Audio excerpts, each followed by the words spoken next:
welcome to the Tea and a Buddy podcast with me, Dominic. And me, Erica. And we've got a great show lined up for you today.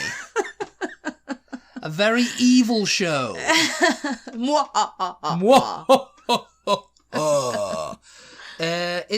It's further on from our Tuesdays podcast about podcast episode about the British bad guy trope. Yes. The evil bad guy. We're going to be talking about some of those evil bad guys in this episode today. Some, but not all. Some, but not all, because there's millions of them.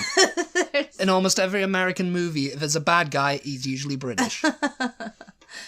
We're going to kick off with, and we talked about this in the last episode, Alan Rickman.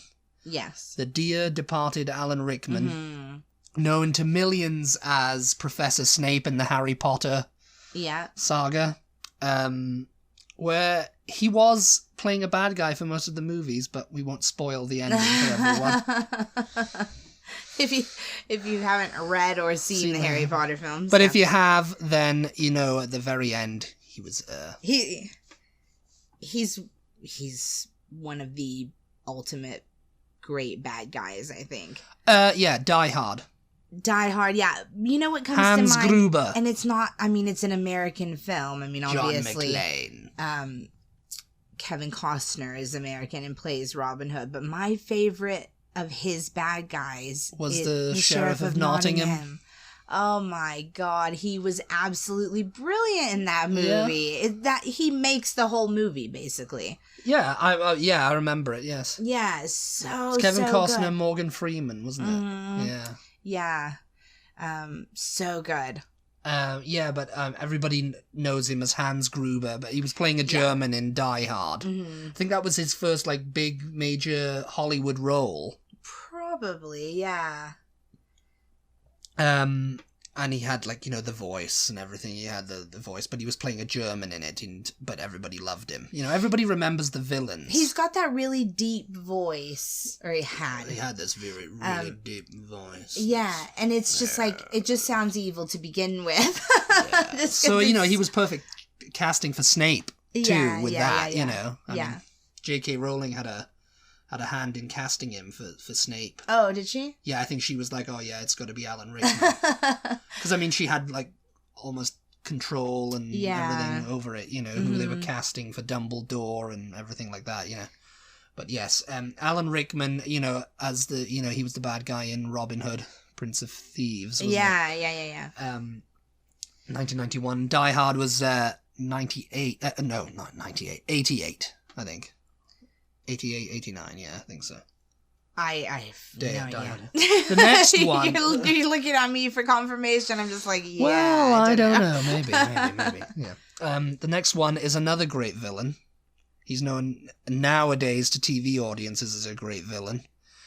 Charles Dance. Who played Tywin Lannister. He played Tywin Lannister in Game of Thrones, and he also played an earlier version of Tywin in Last Action Hero.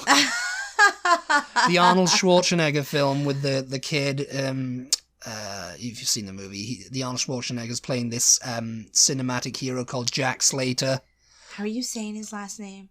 Arnold Schwarzenegger. Oh, Schwarzenegger. Schwarzenegger. How are you Schwarzenegger, isn't it? Schwarzenegger. How do you say it? Yeah, Schwarzenegger. Yeah. Schwarzenegger. Yeah. Yeah, but Charles Dance is in that as the villain. I don't know if I've seen that. That is something we've probably got to watch. Maybe you sure you forced me to watch it at some point. It's a fun movie. The kid goes to the cinema. The plot is the kid goes to the cinema, and it turns out that the cinema, there's a portal between the cinema and real life, and he can go into the movie, and he can because Jack Slater's his favorite action hero, and Benedict's the evil villain played by Charles Dance. And, he has this, he stole the show. Everybody believes that Charles Dance was the best part of that movie. Yeah. Because he was playing this super villain type. Yeah. And, he had great lines as if God was a villain, he'd be me. He was just, and he had the eye and everything. He was like a Bond villain. What was it that we have seen him in where he's reading out of a book? Big Fat Quiz of the Year. Oh, that's it. It's this panel show that they do, and we didn't watch this year's one, well, last year's one, Big Fat Quiz of 2018 or 2019 or whatever it was. Yeah, Channel 4 usually get him in to read an autobiography of like someone ridiculous, of a reality TV star or a tabloid celebrity, Kim Kardashian's autobiography, he or something reads a like passage, that. and they've got to guess who the who the author is. Yeah, and he's reading it as Charles Dance. He's just like, so I said to my mate. What you doing over there? All serious and evil villainy. And she says, what you doing over there? And I said, no. He's reading it kind of like dramatically, giving it a good dramatic reading that as only Charles Dance can. And of course they make fun. It's like, oh yes, Tywin Lannister reading some evil person's autobiography. Maybe I'm imagining this, but they've got him in some kind of like throne chair. They got him in like one of those gentlemen's club, the Diogenes Club, which Sherlock Holmes fans will know about. It's like a gentleman's club, setting with like the library behind him, the fire roaring, and this thing, and he's having a scotch, and he's just reading Katie Price's autobiography. Katie Price is a reality tabloid star, so I think that was one of the things they've got to guess, and it's like, or he'll read like oh no, that's Jon Snow, the newsreader. Yeah, he'll read out like lyrics from this year's biggest pop hit. And we're not talking about Game of Thrones, Jon Snow. No, we're not talking about Game of Thrones, Jon Snow. We're talking about Channel 4's Jon Snow. Another great villain, moving along, is Jeremy Irons. Oh, yeah. As Scar in The Lion King. Mm-hmm. Yeah. He's played a lot of villains. He's kind of known. He's kind of like the old Mark Strong, isn't he? Which we'll get to later on. The old Mark Strong. Because there's one British guy who just takes all the villainous roles in bad, in movies, Yeah.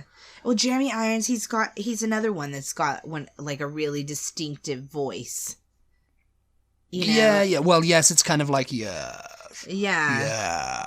Mm-hmm. As he was Scar in The Lion King, he was like, Mufasa. I killed Mufasa. Yes. Simba, Simba. You silly little cub. Oh my God, yeah. Yeah, he's done a load. Yeah, I mean, The Lion King is what he's is what he's known for. Mm-hmm. Yeah, and I mean, he was probably going on like doing more of an impression of George Sanders as Shere Khan in The Jungle Book. Another. Oh yeah, it's like that's animated like animal villain. Mm-hmm. Yeah. And if you don't, Shere Khan, the tiger in the jungle. Animated animal villain. Yes, all those animated animal villains. Yeah. I was reading an article recently that said that they think that the British villain kind of began with Shere Khan. I think it might have done. I mean, there was things before that. Was by, but there were stuff before that, like for example, James Mason in North by Northwest. Oh, he was Cary Grant's nemesis. Okay, Deadly enemy. Philip Van Damme. Yeah. In North by Northwest. James Mason had this he had this kind of what was it, like wise guy kind of accent, didn't he? It was like hello chaps, I'm going to talk to you now. And he was really good in those kind of roles, Yeah. It's like, yes. Another villain, Angela Lansbury. What? You think Angela Lansbury is like this sweet little Bedknobs and Broomsticks, Jessica Fletcher in Murder, She Wrote, and doing all this. She was the teacup in Beauty and the Beast, wasn't she? Yeah. But she was in The Manchurian Candidate as Eleanor Iselin, the scheming villain in that. Oh, okay. I haven't seen that. The Frank Sinatra version. Yeah. Because there was one before that. And I think that was played by another British actress too. The villain. Oh, no. Wait a minute. Yeah, I was going to say the Frank Sinatra one was the original one. The Frank Sinatra one's the original one. I think there was a remake. But I think it was like... I want to say it had like Denzel Washington or something Washington in it. And maybe... I haven't seen that. I forget her name now. It's completely gone, but she's a big famous actress. Her. That one, you know. Yeah, Meryl Streep. That's the one I was thinking of. Meryl Streep. Big famous actress. That big famous actress that I completely forgot the name. Sorry, Meryl. Yeah, Angela Lansbury was like the scheme. It wasn't like a total like, but she was like, she was scheming to get to power. Yeah. But yeah, and then of course George Sanders played this kind of like Shere Khan, and that kind of villain. Is like always got to get Mowgli and everything. Yeah. So that's where it kind of thing, and of course then Anthony Hopkins as Hannibal Lecter. He's like he elevated it into. He took the British villain to another level, I think. Yes. Yeah. And these are to just a psychotic level. To a psychotic level,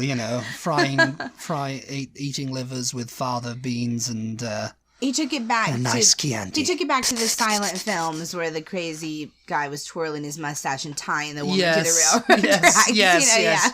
He brought it all back. He brought it all back, but he just went for it, with his mask. Oh, God, yeah. Because he was eating people. I haven't seen that movie in years. Hannibal the Cannibal. Yeah, I mean, hello, Clarice. Mm-hmm. And then the famous line, I enjoyed his liver with fava beans and a nice Chianti. Ugh. Yeah. Mark Strong is next. I mean, he's played various versions. He was in the Robert Downey Jr. Version of Sherlock Holmes. Mm-hmm. Yeah. But he's been a villain in pretty much everything. I remember Mark Strong when he wasn't a villain. Yeah. When he was in Our Friends in the North, he was Tosca. You know who Mark... With Daniel Craig, You know who Mark Strong always visually resembles to me?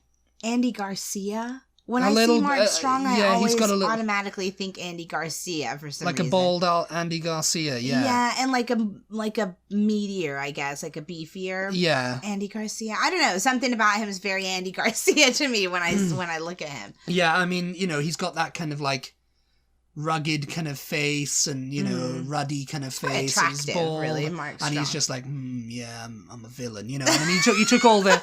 He got typecast as that, and he's run with it, because a lot of British actors now... They don't want to be the villain. They play a villain. Yeah. That's their first start in Hollywood. Mm-hmm. Usually you get out in Hollywood and it's like a British villain. They're like, oh yeah, you're going to be a villain. You're British. You're a villain. You're automatically a villain in this movie. You'd be great as that. Yeah. But they don't. They do it once for the money, and then they're like, no, I want to play a leading actor role. I want to play, character actor. I want to play, not a villain. Yeah. But it's like, sorry, you're a villain now. Everyone knows you're a villain, and that's, you're just going to keep getting cast as the villain. And I think Mark Strong is fine with that. Yeah. He's like, yeah, I'll play the villain. I mean, no one else wants it, I'll do it, Has he been, like, the villain in a movie that's set in America, though? Because it's like Sherlock Holmes, they're supposed to be British. Yes. He was in The Kingsman, and they're, like, British, too. Yes. I'm looking at his IMDb. He's a British villain. Yeah. He's been in American films. Yeah, he has. I mean, he's been in a lot of films. He's just not a really big name over here, though. Because he's playing the villain, and it's kind of like he's a character actor, so... Yeah. Zero Dark 30, I think he was in that. John Carter, he might have been the villain in that. Yeah, he was in Tinker Tailor Soldier Spy. He was in Green Lantern. Sinestro, yeah. I haven't seen Green Lantern, but yeah, he was Sinestro in Green Lantern, so I'm assuming with the name that sounds like Sinister, that's Sinestro. Probably the villain. Yeah. But yeah, he's very villainous. Another one is, another great villain is Ian McKellen. Oh. As Magneto in X-Men. Yeah. Yeah, I mean, obviously he's known to millions as Gandalf, yeah.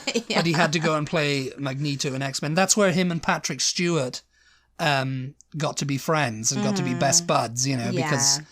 Best mates, because... They were hanging around on set together. I mean, they knew each other, but then they became, like, really good friends, Yeah, I had forgotten that he... Yeah. I totally I mean, obviously, I've seen those films, and he was great. Yeah, he was a great bad guy in that. But you do automatically think of Gandalf when you see him. Well, yes, yeah. He originally, I don't think he was a bad guy in X-Men. I think he was like, him and Charles Xavier were friends, and it was kind of like that age-old story of he got turned to the dark side. Anakin Skywalker type thing. Yeah. And, just saying that, I think him and Patrick Stewart play off each other so well that I think he probably should have a role in Picard at sort of some, get him in on the Star Trek franchise. Yeah, are you listening? Are you listening, Alex Kurtzman? Or Patrick Stewart? Patrick Stewart, I'm sure, yeah. Because, he was at the premiere for Picard. Ian McKellen was? Yeah, he was just supporting his old mate, and I was like, oh, that, there's an opportunity here for him to play someone, I just love him. He's so flamboyant and just like he's funny. A great raconteur as well. He was on when they get him on Graham Norton, and that's a great show. I've come to appreciate that now because looking at clips and stuff, it's kind of a relaxed setting. They get to drink in the green room and everything, so they come out and they're ready with like, oh yes, I remember this story once I was walking down the street and someone mistook me for whoever, and it's like a really funny story. Or you have a mix of people and they're not talking to like the audience or they're talking to Graham, they're talking to like the celebrity that's next to them. Emma Thompson is like talking to Robert Downey Jr. about this, as if she's just now telling him this story, and we're just getting to listen in. And so often, because of the number of people that they have on the, as guests and just the mix of people, they all know somebody. They all know a similar person. They all know a similar person, like, oh yes, it's a show business at the end of the day. They're all just like, oh yeah, I know him. I've worked with him, oh yeah, I've got a funny story about me and him, you know? And it's not like it's not like a defamatory story or anything. I don't think there's ever been anyone who's said anything like ugly about someone on. Maybe, but I think they're okay, But yeah, Ian McKellen, just going back to Ian McKellen now, yes. That it was a short-lived show, and I don't know if they showed it in America, but it was created by Gary Janetti, who also had a hand in Will and Grace. And like, I don't know, I want to say South Park, but I don't think that's right. No. That's Trey Parker and Matt Stone, South Park. But Gary Janetti and his husband. No. It was just Gary Janetti? Yeah. I can't remember what the other big show is that Gary Janetti is known for. Anyway, he created the show Vicious, and it came on in Britain. And that was a really great show. It was a great show. It only lasted 2 seasons. Yeah, and that starred Ian McKellen. And Derek Jacobi. And he was not a bad guy in that show. He kind of was like an obnoxious, like... He wasn't a villain. He wasn't a villain, but he was an ex-actor. Yeah. Well, or a struggling, aged actor. Yeah. Who, his ego had let him down on several occasions and, missed it. I could have been someone. And Derek Jacobi's character was his husband, boyfriend, whatever it was, who still hadn't told his mother after 50 years he was gay. It's just like, and who else was in it? Francis Delator. It was kind of like what he'd done, Gary Janetti, was create the Rising Damp situation, but with 2 gay characters. Well, and also sort of Will and Grace, really. And Will and Grace, yeah, he merged them too. And it was kind of like an old-style sitcom. Yeah. The way it was shot and everything. It was very like, it was sort of like a stage production. Sort of like a stage production, which really, honestly... It benefited from. A lot of audiences today, that's why it only lasted 2 seasons, because people were just like, it's too old-fashioned, blah, blah, blah. It's the jokes are, you can see them coming from 2 miles away. Yeah. But it was funny. It was funny. It was very funny. It was very campy. And it had, what's his name? The psychopath from Game of Thrones. Ramsay Bolton. Forget his name now, but he was the young guy in it. Yeah. If you. But it was a really it was quite charming. So if you ever see it, watch it. You'll. Yeah, if you can find it anywhere, I don't know where. Just look for it. It's called Vicious. Anyway, Vicious. Yeah. If you're an Ian McKellen fan at all. Vious. Yeah. moving on from Ian McKellen, Tom Hiddleston. Yeah. I think that's how he became known over in the States, isn't it? Loki, as Loki. Yeah. Yeah, I mean, he's like a comic book villain. Dominic and I have recently gotten aboard the Marvel train. The Marvel ship. Since we we got a subscription to Disney Plus. we gifted each other Disney Plus for Christmas. Yes, I bought one. She bought this. And we're on Marvel. We've watched all the Star Wars movies again, including The Mandalorian. Now we're on to the Marvel films, which Disney have conveniently bought, and they're actually really good. They're really good. I've got to say, like years We're ago. We're getting so off topic, but you guys, if you listen to our podcast, this happens. So just, roll with it. It's on topic because Tom Hiddleston, Loki, Thor, and the Avengers. Yeah. So we watched the Avengers and everything, and yeah. We avoided those movies as they were coming out not because they looked terrible, but just because of the oversaturation. We were just like, oh god, it seemed like there was one coming out every month. Well, I distinctly remember being in the cinema watching something with my friend, and years ago, all the previews beforehand. All the previews were like Spider-Man, Batman, Captain America. It was just all the. It was just like, they're all superhero films. It's like, is that all they're making now? Yeah. And I was just like, yeah, this is kind of like, it's like, there's no variety in cinema anymore. It's just all action, blockbuster action. Yeah. Now that I've gotten older and we're watching these in succession, I'm like, oh yeah, they're actually really, really well made. They've got good a good script. Stories. They've got a good script, which is, you've got to have a good script, even if the rest of the movie is terrible. The actors are quite good at, making you believe they're characters, you know what I mean? They get really into their characters and all of that. Yeah, and I can see why, people. So we watched the whole Avengers trilogy.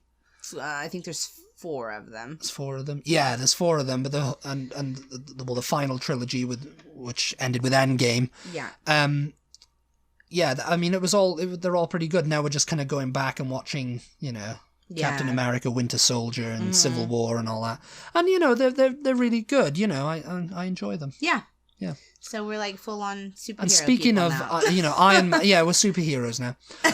So, Ben Kingsley in Iron Man 3, he was another villain. Oh, yeah. Ben Kingsley. Yeah. I mean, he's known for playing Gandhi and stuff like that. It's funny, going back to Patrick Stewart, he always says that he used to be mistaken for Ben Kingsley. Oh, really? Because they were bald. They're both bald. Because they're both bald. They're both quite little. Both bald, they're both British, and they both speak with kind of like that kind of accent. They're both small people, too, I think. Are they? They're both fairly small for me. Yeah, I mean, obviously everybody knows Ben Kingsley for Gandhi. That was like a massive hit. That was like the Titanic of its day.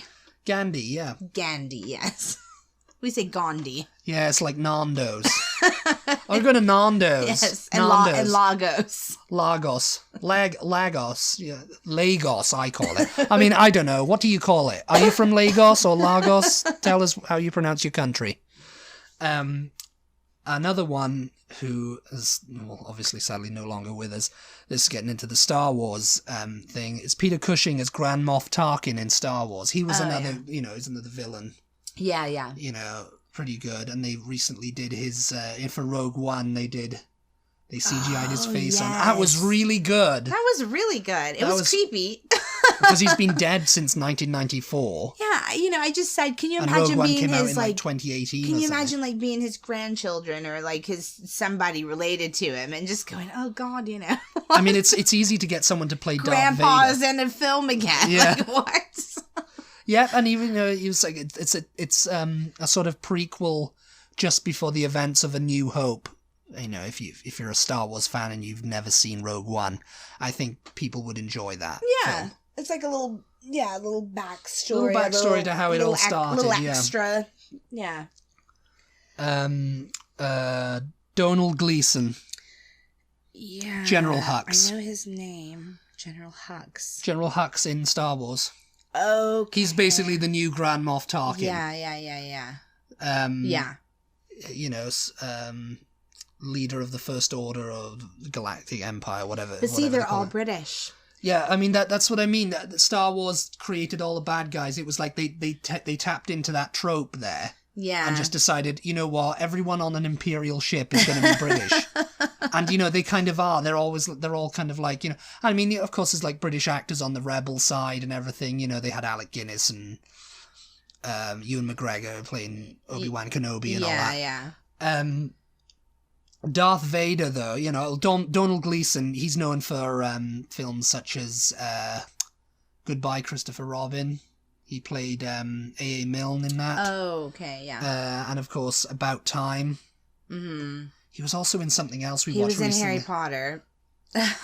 He was in Harry Potter as Bill. Bill he was Weasley. in Peter Rabbit. He's worked a lot. He's worked a lot recently. I mean, I first saw him. I guess I first saw him in Harry Potter, but I first really saw him as, you know, as a lead in About Time. And he was really good in that. Yeah. But I think he's really good as General Hux, he's not evil in About Time, so... Yes, he is. He's just talking about the Supreme Leader and all that, you know. Just going through time. Yes. No, if you haven't seen About Time, that's a really good film. So go see it. Go see it. Go see it in the theaters now. Look for it. Go see it in the theaters now. If you're listening to this... In 2013. In the past, yes, if you've traveled back in time... and are somehow able to hear this podcast. Supreme Leader. But yeah, the last one we've got on here is David Prowse / Sebastian Shaw / James Earl Jones. James Earl Jones isn't British. No. But he kind of sounds British when he's speaking as Darth Vader. He's got this kind of like... Well, he's got one of those like... He's got a stage voice, James Earl Jones. Yeah. So he really enunciates and everything, which sort of leads you to believe he's like it's a transatlantic accent is what they call it, like Cary Grant had. Yeah. It's not American, it's not really British, it's something in the middle. Everything so that they can hear you in the back of the theater. You know? And it's just like, it's not British, but it's almost British. Yes, sounding. It's just like, oh yes, you know, David Prowse basically played Darth Vader as you see him in the mask and everything. And, you know, the big hulking figure just walking around and being like, you know, and pointing and, you know, doing that. And James Earl Jones was the voice. Yeah. Yeah, Sebastian Shaw was the one without the, you know, when Luke finally took off the... yeah, it's always so funny, though. How, that helmet was making him talk like James Earl Jones. My helmet was making me talk like James Earl Jones. You know how many helmets they would sell if it actually made you talk like James Earl Jones. You put it on and you're just like, yes. Yeah. Yeah. But yeah, he you know, Sebastian Shaw, and I mean there's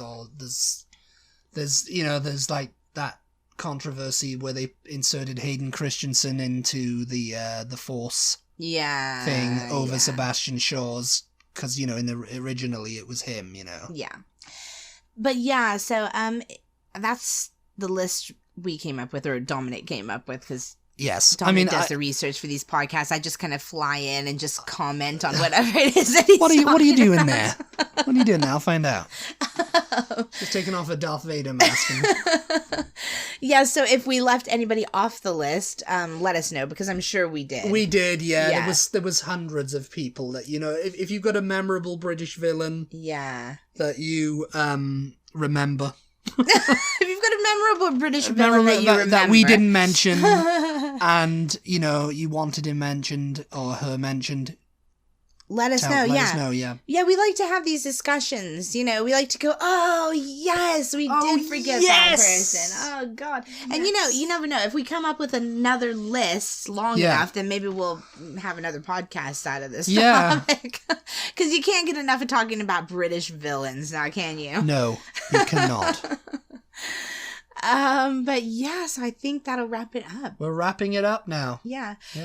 We yesterday...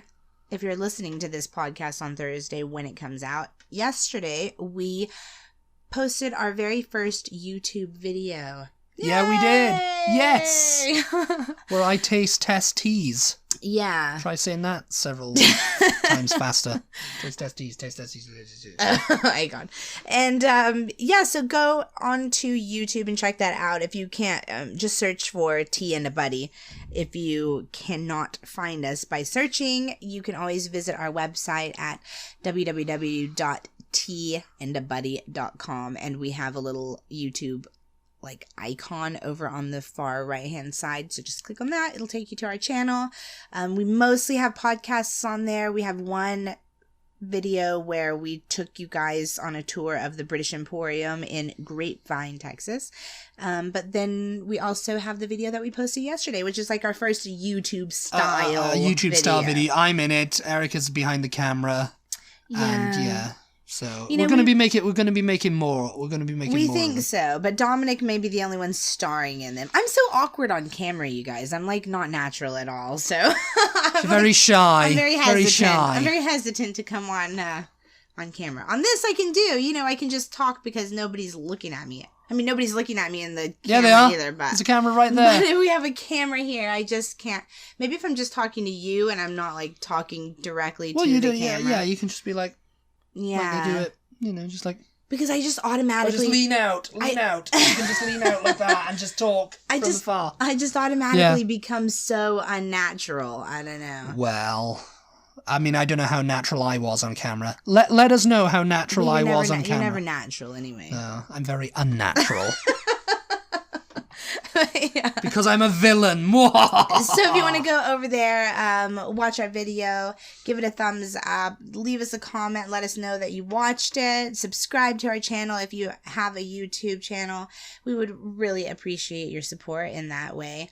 Other ways to support us, you can share our podcast with all your friends. Share it all over the world. Tell them to check it out. Give them links. We're on all the podcast apps.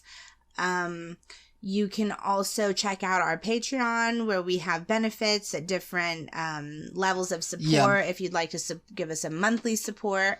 So head on over to Patreon. The links are on our website. We have a shop on Amazon. Yeah, you can buy British things. Yeah, where you can buy British things. Like anything you would normally buy, you can buy through our Amazon link and we'll get a little bit of a cut off of whatever it is that you buy for yourself. So that's a way to support us. Other than that, just like listen to our podcast. Yeah. That's the biggest listen to way. us. That's the biggest way to support us, and we really, really, really appreciate that. Yes, thank you very much, everybody. Yeah. So thanks you. Thank you. Thank you very much. Thank you for listening. Thank you. And we will talk to you next time. Bye. Goodbye.